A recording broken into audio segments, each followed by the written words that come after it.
Welcome to our video on creating dramatic tension in a novel. Having dramatic tension in a novel is crucial, and today we'll look at ways to get that. This video is part of our series on the novel writing journey from conception to publication.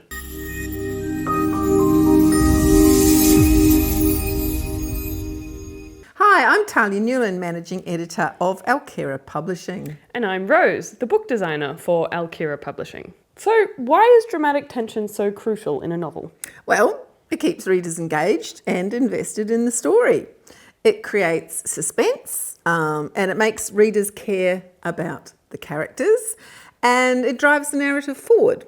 Basically, without tension, the story can feel flat and uninteresting. You have basically nothing to keep the reader reading.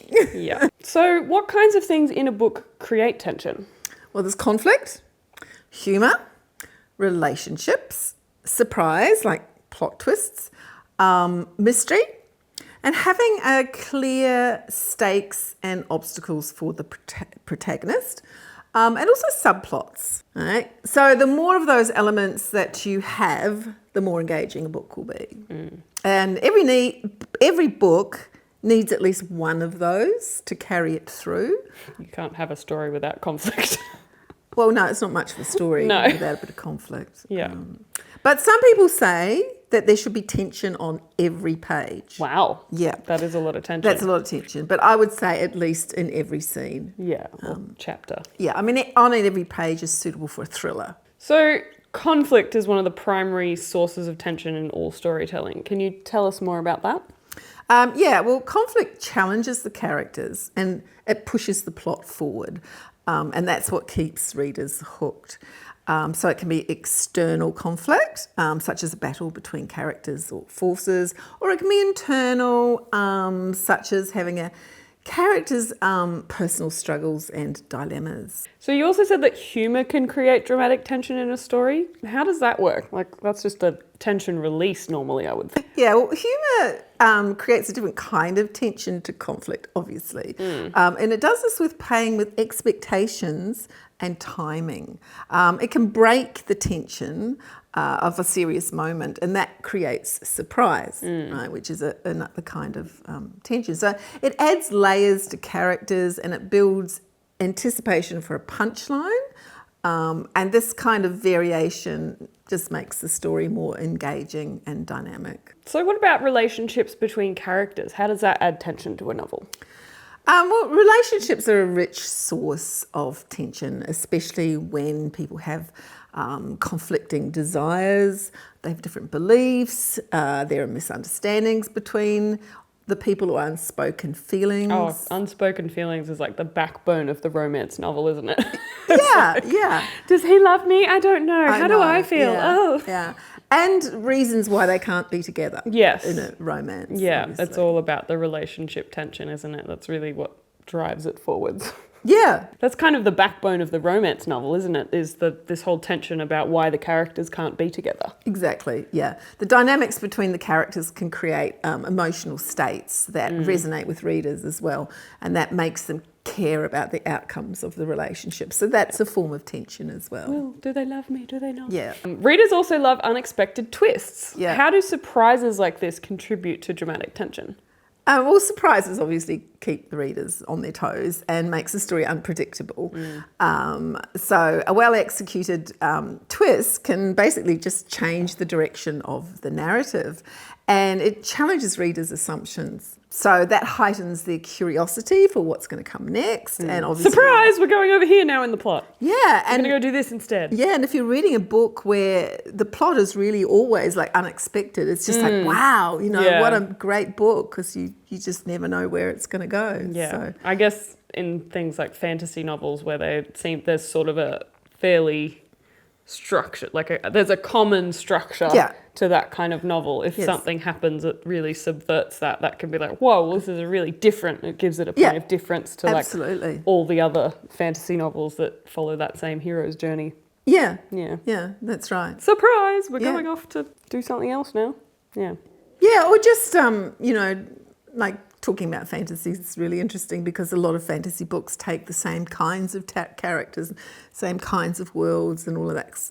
So when you find one that does it differently, it's great. Yeah, like the Realm Travelers series, because it's really different. So it's really interesting and totally don't know where it's going to go. So what about mysteries? How do they differ from other types of tension? Well, mystery creates tension through the unknown. Okay, so you withhold information and you gradually reveal clues, which keeps the readers guessing and wanting to know more. It's particularly effective in genres like crime and thriller and, of course, mystery. And talking about tension, if you are writing thrillers like these ones, you really do need the tension on every page. Not so much in a mystery, but the overarching mystery in a book like this and in all Gary Krieg's books is what drives it forward, because there's always a mystery and you want to know what happens next. What the answer is. Yeah, it's what the answer is, discovering clue after clue as you go through and unravel more and more about what's happened. That's right. Yeah. The joys of mysteries. But of course, mystery can be used in any story. So it doesn't have to be a mystery. It can be just any story, but an element of mystery. Anything that has a mystery in it. It has an element. So I imagine to create good dramatic tension, you need to be really clear with establishing the stakes that the character's up against or facing, right? Yeah, that's right, because they define what's at risk for the protagonist. And risk is tension. Yeah. When readers understand what the character stands to gain or lose from a situation, they are emotionally invested in the outcome. Yeah. It's like, if she goes and does this, she might die. Yeah. And that really amplifies the tension because you care about the main character at that point. Yeah, assuming that you do care about the main character. We would hope you do. Yeah. So having obstacles for your protagonist is obviously a necessary element for creating dramatic tension and a key aspect of plot, of course, which we've learned about in a previous video. Obstacles force characters to confront challenges and make difficult choices. But can you say more about obstacles' importance in relation to specifically dramatic tension? Well, the dramatic tension comes from the uncertainty, right, about whether or not the characters will achieve their goals. And that adds suspense, right, which keeps the readers engaged. You also mentioned subplots, so I assume that having additional storylines that intertwine with the main plot just introduces more things happening and therefore more conflict. Is that right? Yeah, basically, yeah. Because a subplot is also a plot, it also has its aims, its goals, and its obstacles, which create dramatic tension in itself. So adding in a subplot just adds in more tension and makes the story more complex, of course. You don't want too many subplots, though, because that could get confusing, right?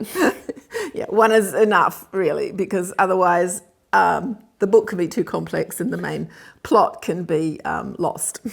Yeah, that's like one of those high fantasies where you've got like a cast of ensemble characters across different worlds and they've all got their own things going on with their own subplots. That can get quite confusing. It can, yeah. And of course, not every book needs to have a subplot.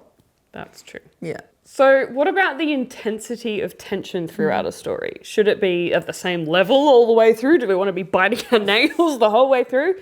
Like in some thrillers I've read. Some people do like non-stop action, but sometimes it means I can't sleep. Like when I read The Hunger Games, I had to just set aside an entire day to read the whole thing because I knew that I'd be too stressed to spend multiple days. Yeah, well, it is personal preference to some degree, but a high degree of tension all the way through can become a little bit, frustrating, particularly if... Exhausting. Yeah, particularly if the character keeps on meeting the same kinds of obstacles and never sort of gets over them. Yeah. I just need a nap. Yeah, and it can honestly become a bit monotonous. Yeah. Right? So you have to be careful because you need to allow time for readers to catch their breath and time to also allow more depth and character development and just to give the character a break so the reader gets a break. Yeah. And that makes the tension stronger. Yeah, sometimes you'll be reading like specifically thrillers I find have that, or high action fantasy, you'll be reading along and you go, wait, when did this character last sleep? Yeah. When did she eat? Like, are you okay? I mean, clearly they're usually not because of all that's happening to them. But Yes.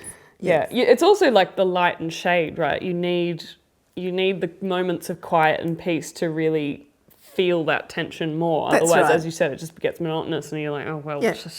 she's in hell for the whole book, this main character. Yeah, well, it's like if you've got a blank wall and you fill it with paintings, and it's completely filled with paintings. So you can't really focus on any one painting. You don't really see it. All you see is this blur of stuff, right?